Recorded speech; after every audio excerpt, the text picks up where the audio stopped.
and do work in schools. But it is important that we recognise that, unfortunately, the educational work that goes on in schools has now come to an end. They will provide online learning, they will provide resource packs, but the reason why we thought schools was a good place to provide that free childcare for those workers was to allow the National Health Service to be in a fit purpose to service the people who become very unwell. And the reason why there's only one question here today, Gareth, I think it's very important to say that, is because we have a COBRA meeting, which they're holding back, waiting on us to go into. They're holding it back so that we could speak to you at the time that we said that we would speak to you. So I do apologise for that to colleagues, but that's the reason why we can only take one. So there's no tension between you over this? No, there's no tension between us over this issue. Look, everybody has an opinion on issues. I think it is important that we work through these issues and we get a very clear message through. The Department of Education, as Michelle says, is sending out further guidance in relation to this issue today, and that will be with schools this afternoon. Thank you very much. Thanks. Okay, we're going to hear from Minister Mallon and Minister Hardin and Minister Dawes. Okay. This is not an easy time for any of us, and I want to be clear to people at home, you must follow the advice strictly. The lessons we have learned from around the world are difficult for all of us to hear, but we must understand that we are not any different. We must act, and we must act now. In every household, in every workplace, going about our day-to-day lives, we must put health and safety first. The advice is clear. All non-essential contact and non-essential travel must be avoided. I know this is a frightening time. That is why it is the time for leadership. Leadership within this government, leadership within communities, leadership within our households. The huge burden of responsibility to keep others safe falls to us all. That is why I am appealing to people, alongside my colleagues, to act now to protect our families, friends, our older population and our health service. The heroes on the front line deserve more than our thanks. They need us to act. Together, we can delay this virus and we can help save lives. Today, I want to outline some of the decisions I have taken and the measures I have put in place to keep people safe. From Monday, the 23rd of March, TransLink will operate a reduced bus and train service. Buses will run on a reduced timetable, and Northern Ireland Railways will operate on a Saturday timetable. TransLink is also reducing its service timetable for cross-border coach and the Enterprise Rail service. These measures will have a dramatic impact on our public transport network, but it is the right step to take, given the clear advice from government to avoid all non-essential travel and social distancing and the effectiveness of this in the fight against COVID-19, advice we must all follow. The changes to the timetables will ensure we can continue to provide public transport coverage across Northern Ireland while responding to the impact of reduced demand. The public should be assured. For those who need to travel, public transport will continue to operate, and we will continue to ensure all those using public transport can do so safely in line with guidance on social distancing. My department is doing everything it can to ensure essential services and connections are maintained for those using and reliant on our infrastructure network. I will keep the public transport situation under constant review in line with government advice on public health. Keeping people safe at this concerning time will cause inconvenience to customers and businesses, but it is necessary. That is why I have already moved to suspend driving tests for 3 months until Monday the 22nd of June, and this will be kept under review. While there are exceptional circumstances, for example, for emergency workers and essential service drivers needing a driving test, the DVA will make all reasonable efforts to accommodate these customers. In addition to the recent changes I have made regarding deliveries to supermarkets and shops, I have now relaxed driver's hours rules for home deliveries until the 2nd of April to ensure supplies can be delivered to the doors of those working remotely or self-isolating. I will be keeping the situation under constant review and will ensure measures are taken to extend the relaxation further if required. This will help ensure that food, non-food such as personal care and cleaning products, over-the-counter pharmaceuticals and other essential items can be delivered directly to consumers' homes. I am, of course, mindful that at all times safety is paramount and employers remain responsible for the health and safety of their employees. I have also written to councils to make it clear that they should not take unnecessary enforcement action against public houses, restaurants and cafes operating takeaway services during the coronavirus crisis. These measures will provide vital flexibility to public houses, restaurants and cafes to keep operating and will ensure people are able to stay safely at home while still supporting local businesses. As of today, Crumlin Road Jail Car Park beside the Mater Hospital has been opened for free for health service workers, and I will continue to explore other ways my department can support those on the front line. With my officials, I will continue to hold stakeholder teleconferences so I can hear concerns from those right across the north. I know time is short and that everyone is working to get the answers we so desperately need. I want to assure people my priority is swift decision-making and clear, consistent communication. My department has well-rehearsed emergency plans which have been reviewed in recent weeks, and procedures are being kept under review in light of any new advice from the Public Health Agency. My department continues to work closely with other agencies, and I am clear that no effort will be spared. My officials are working closely with Northern Ireland Water. Northern Ireland Water has a well-tested major incident response regime in place to respond to operational emergencies, and its priority continues to be ensuring the continued provision of water and wastewater services to customers while maintaining the safety and well-being of staff. Actions are being put in place to ensure our emergency frontline services for traffic control and flooding defences are ready during this time of unprecedented challenge. I can also announce today that my department has activated its emergency response plan, and officials are working through the mechanics to ensure that all that can be done is being done to keep our people and places safe. In forthcoming days and weeks, there is a lot to do. We have some answers, but not them all. I am proud of my department's efforts and the tireless work of my staff to do all we can to add to the effort. I appeal to people to be patient, to act to keep yourself and others safe, and to support those on the front line. I promise to do all I can, as quickly as I can, as we face into these dark and trying days together.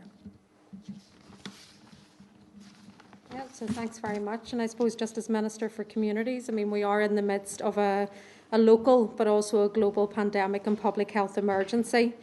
And I want to do all that I can to protect the health, the welfare and the well-being of all of our people here.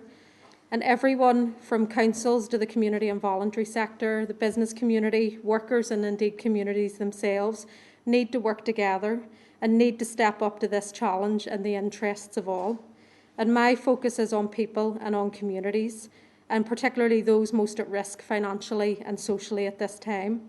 And I'm working to relieve the hardship and the negative impact on them, but more importantly on their well-being. And the actions in a range from building early flexibility in our social security system to working with the voluntary and community sector and also the trade union movement to ensure that people most in need get the help and support that they require. And in looking at social security benefits in an attempt to reduce the risk of this terrible virus spreading further, this week I authorised that people no longer have to attend our jobs and benefit offices for assessments. These will be carried out by telephone and also considering medical evidence that will be submitted, and to ensure that we have a more flexible system going forward.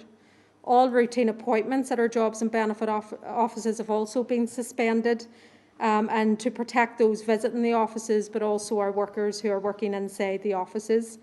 And those already receiving benefits will continue to receive their payments, and that's a critical factor. And no one will be penalised for not attending that office. So there's no need to come in and sign on. There's no need to come in and present medical certificates. We will take that for granted, and payments will continue to flow, and we will keep this situation under constant review. There have been additional telephone supports that have been made available to help people with new claims when they're coming forward, and we're working hard to meet the demand. And we have seen a huge demand, over 300% in the demand coming towards the social security system, and we're trying to readjust our resources to ensure that we're picking up the phone and responding to those who are in need and at a crisis point at this time. And I'm also bringing forward plans to deal with food poverty and free school meals, and I hope to announce details of these in the coming period. In terms of housing security and the challenge, COVID-19 presents a challenge for us, but it presents a real challenge for those who are homeless and those who support them in shelters, hostels and emergency accommodation. I'm working with the Housing Executive, who is lead response on the issue of homelessness. My department and others are working on a surge plan, and I will continue to work with executive colleagues to ensure that this important area is resourced and that people are supported in the time ahead. Guidance will also be published shortly via the Department of Health for homeless providers, and this will continue to be reviewed and updated as required. I am also working on measures to protect those people renting, and again I'll be bringing forward measures to look at that and what we can do to support those in the rented sector, both socially and in the private rented sector, and also what we can do to deal with the issue that may arise in the time ahead around evictions. And again, I will set out plans in the time ahead. And I'm also bringing forward plans for a housing contingency fund. This is linked to those struggling families that can't afford to meet their rental costs because of the COVID-19 outbreak. And again, we want to do all that we can to support those families financially. Again, with the role of the voluntary and community sector, the role of these organisations has never been more important. And as we seek to protect people who might be vulnerable across our communities, I have been heartened with the community response that is already kicking in right across the north, but indeed right across the island and these islands. Volunteers and community activists are pulling together and seeking to work with government as we tackle this threat to public health. I want to make sure that whatever help I can put in place there is to make sure that this important work is supported, but importantly that the volunteers also have the safety advice and equipment in doing this vital role. And indeed, just today within the department, I met with representatives of the voluntary and community sectors to establish a voluntary and community sector emergency leadership group, which will play a vital role in supporting our communities during and after this emergency. And today at that meeting, I also authorised the immediate release of £200,000, which matches the money from the Community Foundation in committing to tackle this crisis at the local level, bringing this fund to £400,000. I have taken steps to ensure that flexibility is there for groups on the ground who are responding to the threat presented by COVID-19, who might otherwise be thinking about delivery targets or administration. We need to support those people on the front line to do the right thing and to do it now. And I am bringing forward very quickly a COVID-19 related community contingency fund.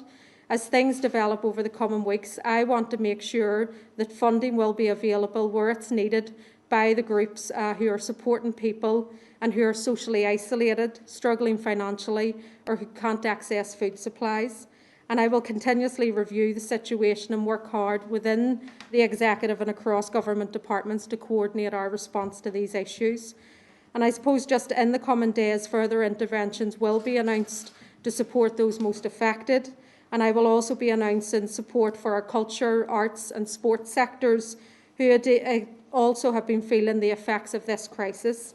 I want to finally commend our staff across the civil service and within the Department of Communities, who are all working and taking the extra mile to ensure that essential frontline services are delivered. And I also want to thank their families for the support that they have given us. This is a crisis, and I suppose just to end, there is the old Gaelic poem, and transferred into English, it is in the shelter of each other that people live. And I suppose we do need to depend on each other. We need to build those strong links. We need to work together to overcome this crisis. So thank you. Good afternoon, everyone, and thank you again, and thank you to colleagues. I too want to pay tribute to those who are doing so much to make sure that we are safe, and to reiterate the message, because I have been meeting people, and more often these days the new norm is teleconferencing to everyone. Everyone is talking about ringing in, but the issue really is, and the message needs to be got out over and over again, that we can do so much personally to actually fight this virus by just obeying some of the guidelines that are out there. So it is very, very important. First of all, I want to cover a range of issues. My department has a very, very wide remit, and we've been working on a very wide range of issues this week.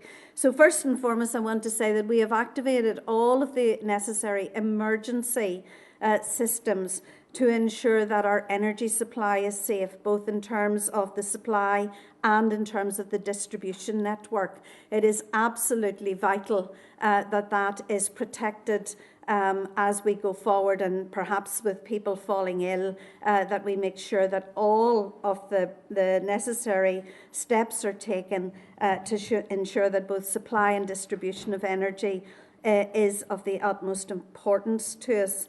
And that is very significant. I have been working on some of the energy-related issues in terms of cost, and hope next week to bring some measures in terms of people who are more vulnerable to energy costs at a very difficult time.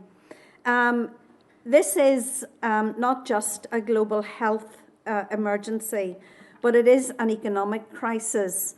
And I think, like many of you, you will almost be taken aback at not just the scale of that economic crisis, but the actual speed at which that economic crisis has developed.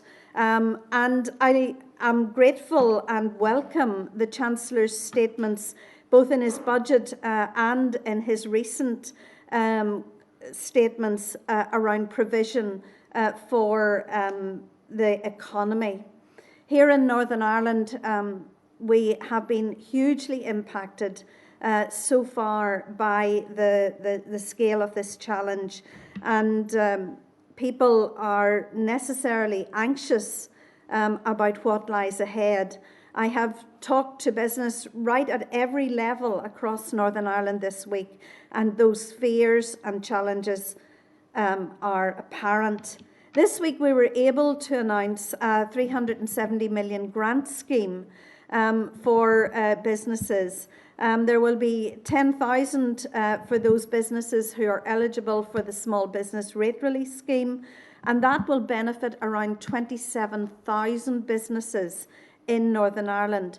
There will be a further grant for those businesses who fall into the bracket of between 15 and 51,000, but that will be targeted at hospitality, retail and leisure. Both of these schemes measure or reflect and mirror the schemes that are at UK level.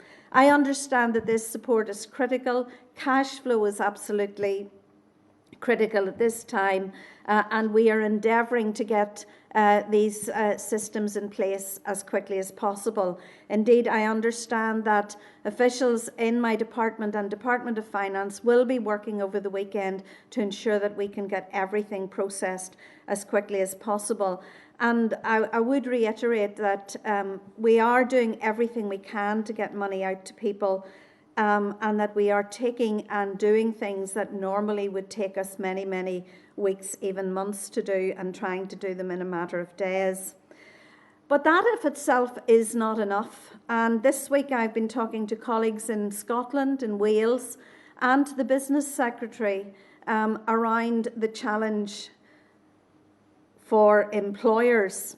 And we really urgently need that employment support package. Now, I understand that that package will be discussed at the Prime Minister's 5 o'clock press conference. And I understand from my colleague who was there with the Prime Minister this morning that that will be UK-wide. So it will apply to the whole of the UK, and therefore that should mean that it will be easier and quicker to get up and running. But we need to take the pressure of businesses. We need to ensure that employees are supported as we go through this very, very difficult and challenging time.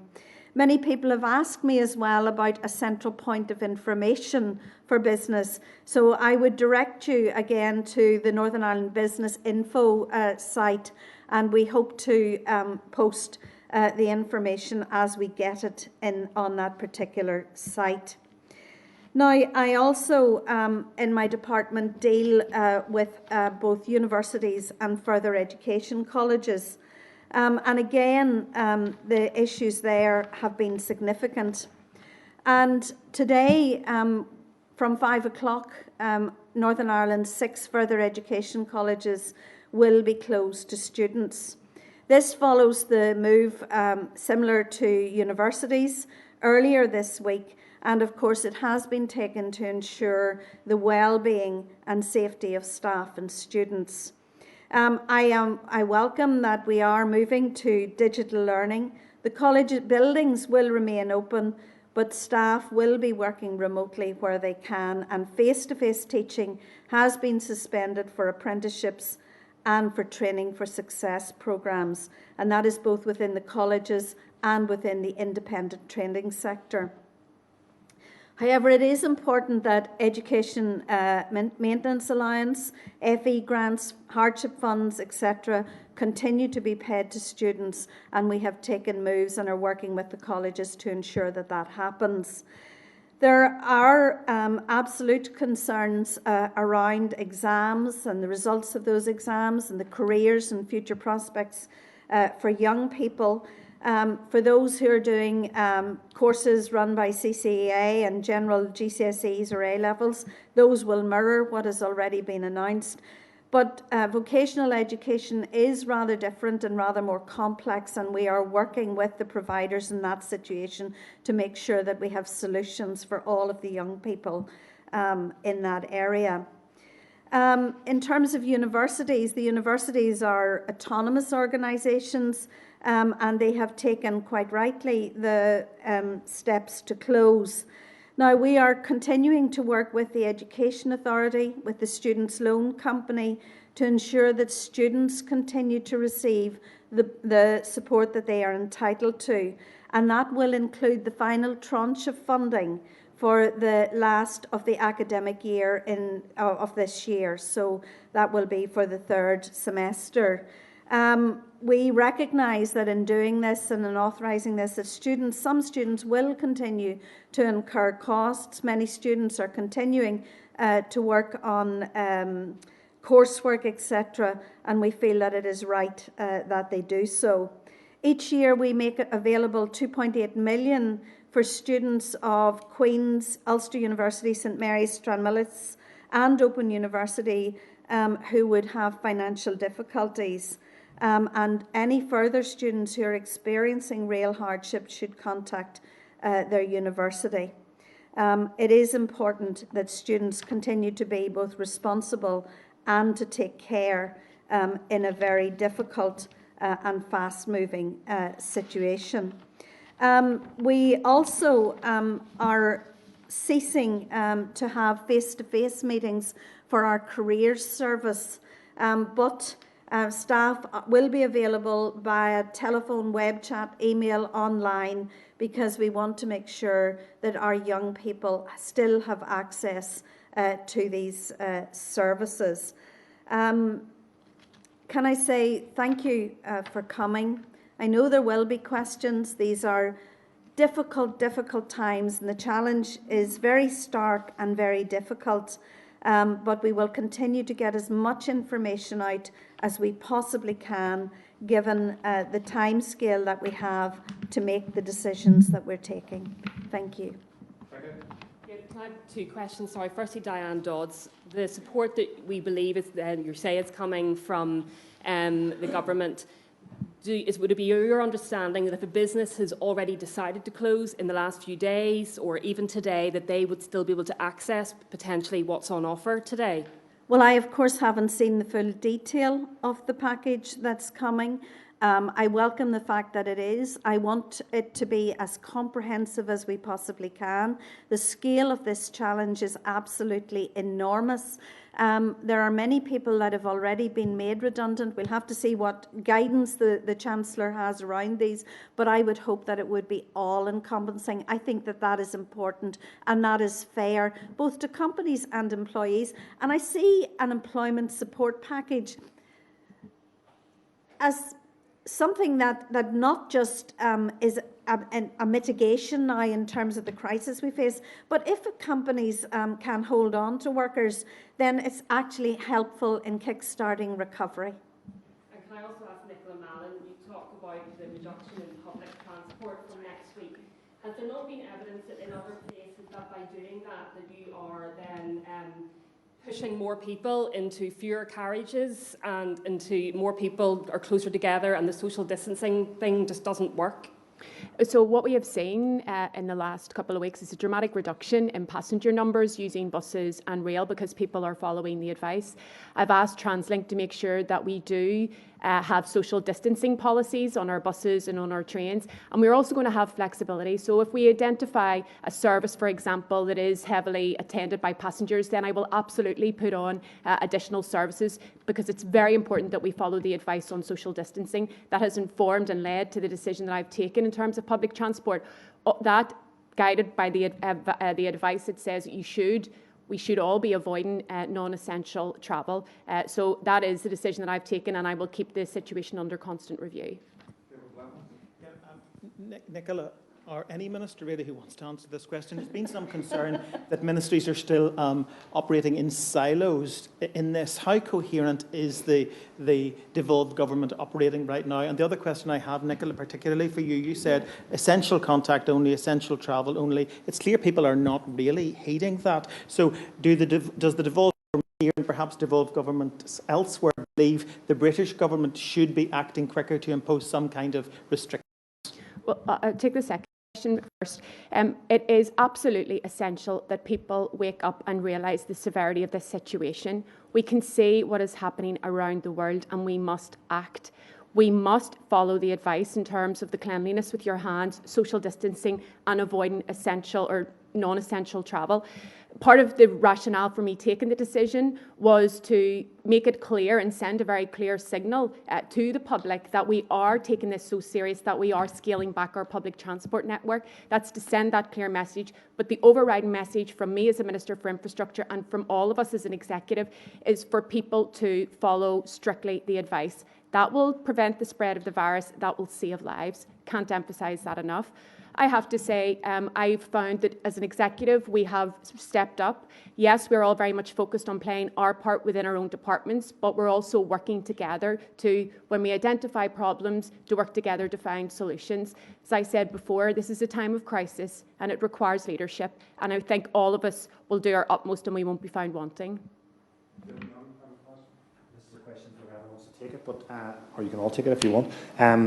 There's a sense, David touched on it earlier, but there is a sense that some people mightn't be taking this seriously enough, that their behaviours aren't changing sufficiently enough to have the impact that you wish it.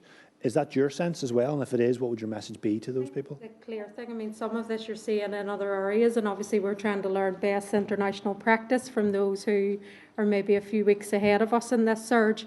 And we have seen that type of behaviour even in Italy, for example.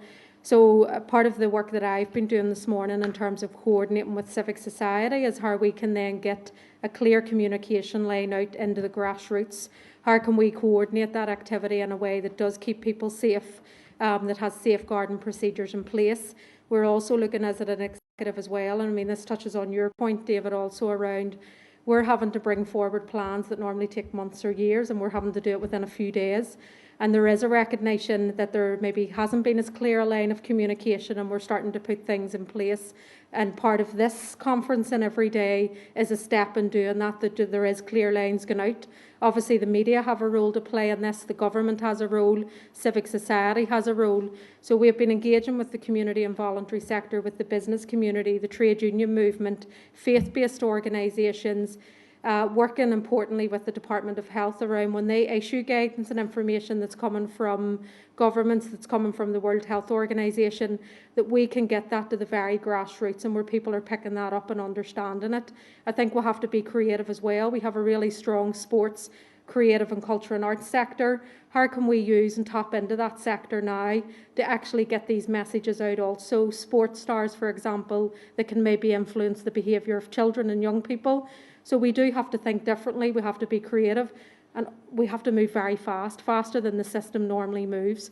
But we are putting things in place, and we will start to pick this work up over the coming weeks around making announcements, making sure that the communication is sharper, because having people alter their the way that they normally work and communicate really has an impact on the level of spike that this virus will have, and ultimately will save lives. And that's what all of society has to be as one in trying to save lives and to reduce the risk as much as possible.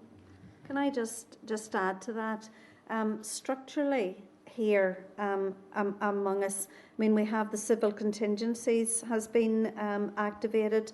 We have an executive response group that meets every day in relation to the happenings around this particular situation, and each of our groups or each of our departments feed into all of that. So I think that there is a really coming together of people and a good level of cooperation right across the departments in relation to this. People are worried, people are very anxious out there, but the most important thing that they can do is to take personal responsibility to obey the instructions, to obey the guidance on social distancing, and make sure that there's frequent hand washing and good hygiene practices everywhere. Social responsibility, taking personal responsibility, will go a long way to ensuring that we actually all work together to fight this virus. Okay. Thank you.